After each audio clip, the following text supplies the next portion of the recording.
পর্ব ২ লাকির অ্যাকাউন্ট।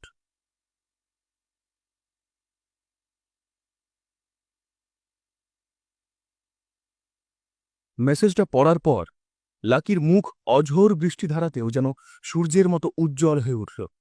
কিছুটা মোহের মধ্যেই চলে গেল সে। হঠাৎই তার মনে পড়ল ছোটবেলায় দাদুর কথাগুলো। লাকির বাবা মা যখন মারা যান তখন তার মাত্র ২ বছর বয়স। পরবর্তীতে সে যখন ক্লাস 4-এ পড়ত তখন তার দাদু মারা যান। সম্পত্তি, জমিজমা, টাকা, গাড়ি, বাড়ি সবকিছুই তার নামে করে দেওয়া হয়েছিল। তবে সেই সম্পত্তির অধিকারী সে তখনই হবে যখন তার বয়স হবে ২০ বছর। কিন্তু ততদিন তাকে সাধারণ জীবনযাপন করতে হবে, নিজের খরচ নিজেকেই জোগাড় করতে হবে। এই পরীক্ষা দিতে গিয়ে লাকি ভুলেই গিয়েছিল যে সে আসলে গরিব নয়। খুব ভালো হয়েছে চলে গেছে। হোটেলের দিকে একবার তাকিয়ে প্রচণ্ড রাগে দৃষ্টিকে অভিশাপ দিচ্ছিল লাকি। তারপর বাইকটা স্টার্ট দিয়ে ফের সুশ্রুত মেডিকেল স্টোরের দিকে যায় সে।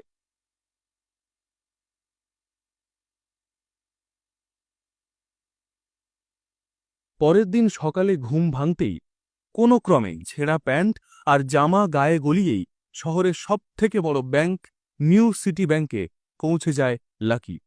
এই ব্যাংকটা যে কলকাতার শুধুমাত্র সবথেকে বড় ব্যাংক তাই নয়, এখানে কেবল শহরের সবথেকে ধনী ব্যক্তিরাই টাকা রাখতে পারেন, অন্য আর কারও অনুমতি নেই।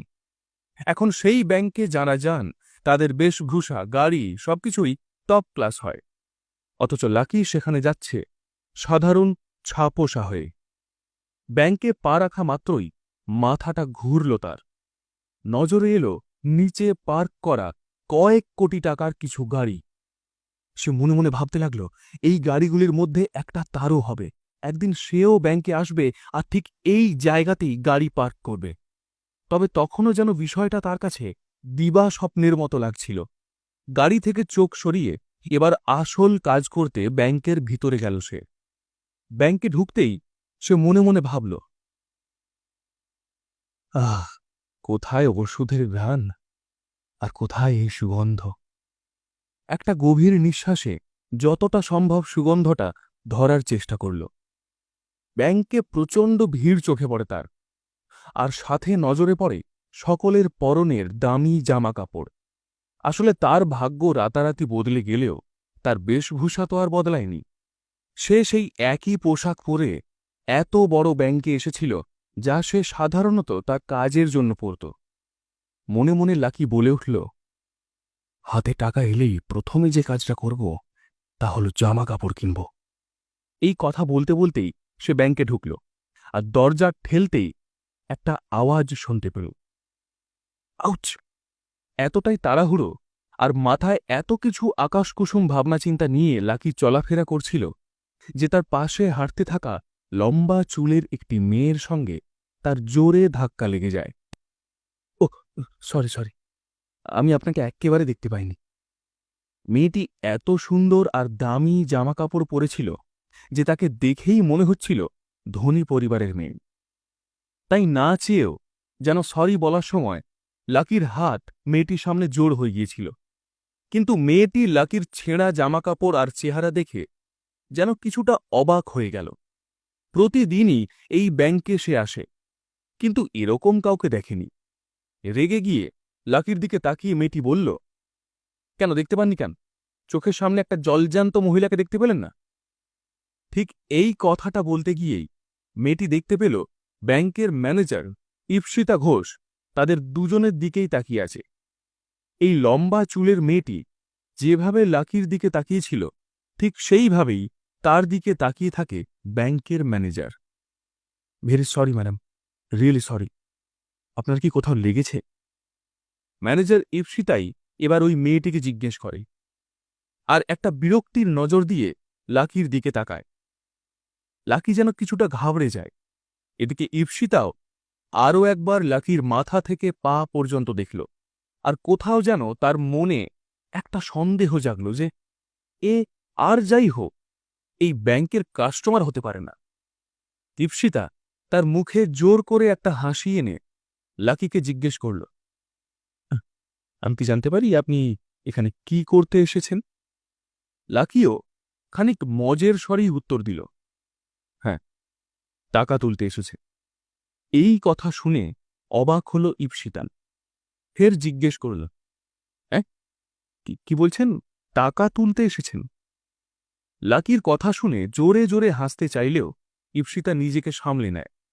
তার মনে হতে লাগল এই ছেলেটা পাগল ছাড়া আর কিছু না। ইপসিতা তাকে জিজ্ঞেস করল, আপনার কাছে কার্ড আছে? এই নিউ সিটি ব্যাংকের কার্ড পাওয়া কার্যত কঠিন একটা কাজ। এই ব্যাংকের কার্ড যদি কেউ বানাতে চান তাহলে তাকে ব্যাংক অ্যাকাউন্টে মিনিমাম 50 লাখ টাকা রাখতে হবে, তবেই তিনি কার্ডের জন্য আবেদন জানাতে পারবেন। কিন্তু লাকি যে এই প্রথমবারই ব্যাংকে এসেছে, কোথা থেকে পাবে এই কার্ড সে? তাই ম্যানেজারের প্রশ্নের কোনো উত্তর তার কাছে ছিল না। ইপসিতা আরও একবার তাকে জিজ্ঞেস করলেন, আমি জানতে চাইছি আপনার কাছে কি কার্ড আছে? ইপসিতার আসলে লাকিকে উন্মাদ ছাড়া আর কিছু মনে হচ্ছিল না। না। এবার ম্যানেজারের প্রশ্নে সপাটে জবাব দিল লাকি। এদিকে ওই সুন্দরী মেয়েটিও এই প্রশ্ন শোনামাত্র হা হা করে হাসিতে ফেটে পড়ে। এবার ইপসিতারও মনে হতে থাকে ছেলেটি সম্পর্কে এতক্ষণ সে যা ভাবছিল তা একদম ঠিক। এমন সময় ওই মেয়েটির বাবা সেখানে আসেন আর বলেন, চল মা, এবার বাড়ি চল। ওই লোকটার হাতে কিছু কাগজ ছিল। লাকি সেটা লক্ষ্য করল, সঙ্গে এটাও দেখল যে ওই ব্যক্তি দামি স্যুট পরে রয়েছেন। তখন ওই মেয়েটি ব্যাংকের ম্যানেজার ইপসিতার হাত দুটো ধরে বলল, দেখুন ইপসিতা, রাস্তার লোকজন যদি এভাবে আপনার ব্যাংকে ঢুকে পড়ে তাহলে অন্য গ্রাহকদের হয়রানি হয়, তাদের নিরাপত্তা নিয়েও প্রশ্ন ওঠে, তাতে আপনার ব্যাংকের ভাবমূর্তিও নষ্ট হয়। আশা করি ভবিষ্যতে আর এমনটা হবে না। এই কথা বলেই ওই মেয়েটি তার বাবাকে নিয়ে ব্যাংক থেকে চলে যায়। ইপসিতা ওনাদের গাড়িতে তুলে দিতে গেল এবং বলল, আজকের ঘটনার জন্য very sorry, please take care Koyel madam. এই কোয়েলের বাবা ব্যাংকের সবথেকে পুরনো এবং বিশ্বস্ত কাস্টমারদের একজন, তাই তারা এতটা বিরক্ত হয়েছেন তাতে তীব্র অস্বস্তিতে পড়েছেন ইপসিতা নিজেই। তাঁরা যদি এই ব্যাংকের অ্যাকাউন্ট ক্লোজ করে দেন এবং আশা বন্ধ করে দেন তাহলে হয়তো ইপসিতার চাকরিটাই চলে যাবে। আর এই সবকিছুই হয়েছে এই ছেলেটির কারণে। সে ব্যাংকের ভিতরে ঢুকছে আর বলছে, যত তাড়াতাড়ি সম্ভব এই পাগলটাকে এখান থেকে তাড়াতে হবে। এই ভাবনা নিয়েই যখন সে ব্যাংকের অন্দরে প্রবেশ করল তখন দেখল লাকি সেখানে আর নেই। তখন সে মনে মনে বলতে লাগল, আরে কোথায় গেল ছেলেটা? অদ্ভুত তো। এখন এই ছেলে যদি ব্যাংকে অন্য কোনো কাণ্ড ঘটিয়ে বসে, এই চিন্তা থেকেই ইপসিতা তার সন্ধানে এদিক সেদিক তাকাতে থাকল, কিন্তু তাকে তো কোথাও দেখতে পেল না। যাগ্গে, বাঁচা গিয়েছে বাবা, এরকম একটা লোক বিদায় হলেই মঙ্গল। এই কথা বলতে বলতে নিজের কেবিনে প্রবেশ করল ইপসিতা। দিনের প্রথম ফাইলটা ঘাঁটতেই মনে হল তার কেবিনের সামনে দিয়ে কেউ হাঁটা চলা করছে। আরে, এ আবার কোথা থেকে এলো? কোথায় লুকিয়েছিল? এই কথা বলতেই ফাইল টাইল রেখে নিজের কেবিন থেকে বেরিয়ে এলো ইপসিতা। দেখতে পেল ব্যাংকের ভিআইপি লাউঞ্জের বাইরে দাঁড়িয়ে আছে ছেলেটা।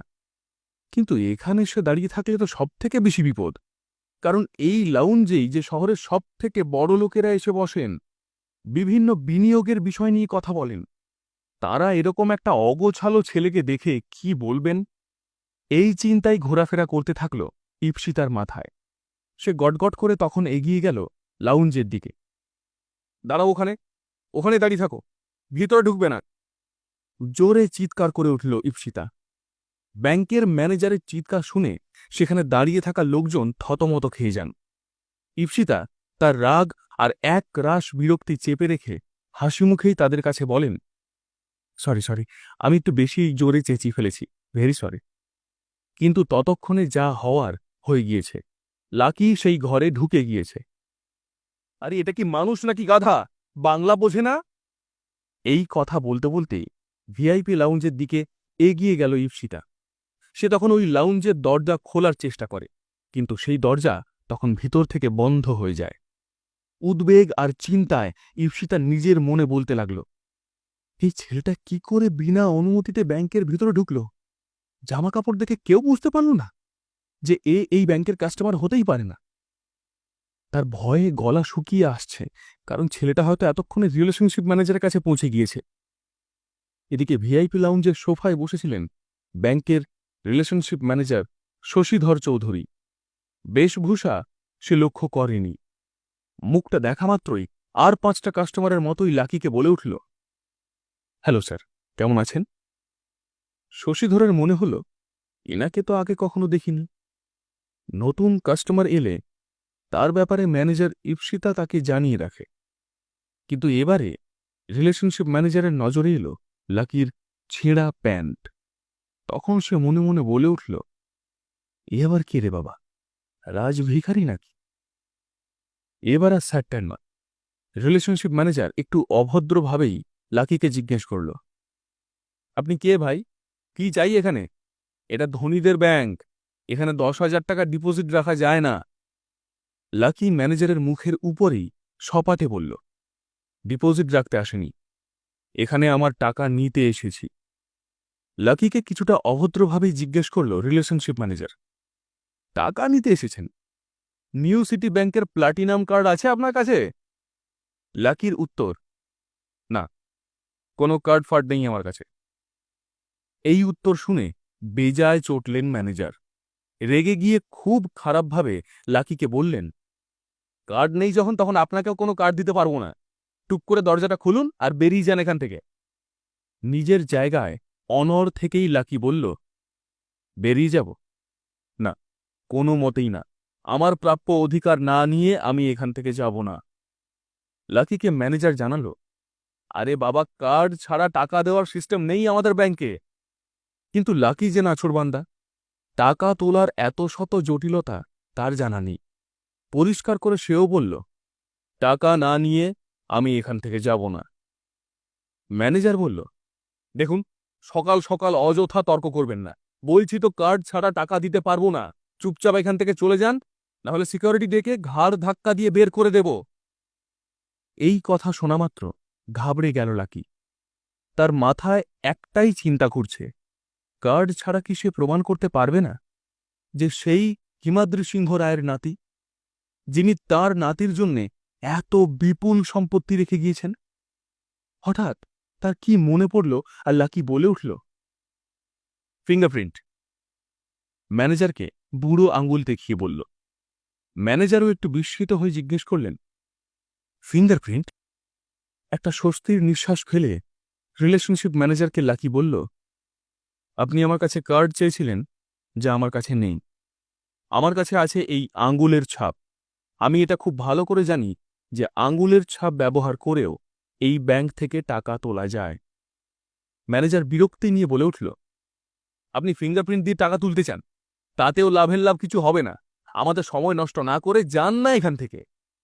বুক ফুলিয়ে ম্যানেজারকে লাকি বলল, আমার ফিঙ্গারপ্রিন্ট একবার দিয়েই দেখুন না, তাহলে দুধ আর জল আলাদা হয়ে যাবে। এই কথা শোনা মাত্রই ম্যানেজারের মনে হল, এতটা নিশ্চিত হয়ে কি করে বলছে ছেলেটা? তাহলে নিশ্চয়ই কিছু একটা ব্যাপার আছে। লাকির উদ্দেশ্যে ফিঙ্গারপ্রিন্ট মেশিনটা এগিয়ে দিয়ে সে বলল, বুড়ো আঙুলটা এখানে চেপে ধরো। এদিকে লাকি তার ছেঁড়া প্যান্টের পিছনে বুড়ো আঙুলটা মুছে নিয়ে তা সোজা চেপে ধরল ফিঙ্গারপ্রিন্ট মেশিনে। সেকেন্ডের মধ্যেই ওই মেশিন থেকে একটা আওয়াজ এলো। মেশিনের ভিতরে একটা লাল আলো জ্বলে উঠল, আর সেটা জোরে জোরে বিপ বিপ শব্দ করতে লাগল। আরে ভাই, তোমার আঙ্গুলের ছাপ মিলছে না, বলেছিলাম না হবে না। মিথ্যে কথা বলছো তুমি, কেন সময় নষ্ট করছো আমার? এই বলে রিলেশনশিপ ম্যানেজার লাকির দিকে এমনভাবে তাকালো যেন সে বড় একটা অপরাধী। সে সময় লাকি তার পকেটে হাত ঢোকাল। ম্যানেজারের মনে হল, ছেলেটা বোধহয় পকেটে কোনো অস্ত্র লুকিয়ে রেখেছে এবং তাকে বোকা বানিয়ে ব্যাংকের কর্মীদের ও তাকে আক্রমণ করার ফন্দি খুঁজছে। এই সব চিন্তাভাবনা থেকেই ম্যানেজার পুলিশকে ফোন করতে যায়। ম্যানেজার তার ফোন থেকে 100 নম্বর ডায়াল করতেই লাকি খুব ভয় পেয়ে গেল। কি ভীষণ উদ্দীপনা আর উত্তেজনা নিয়ে সে ব্যাংকে এসে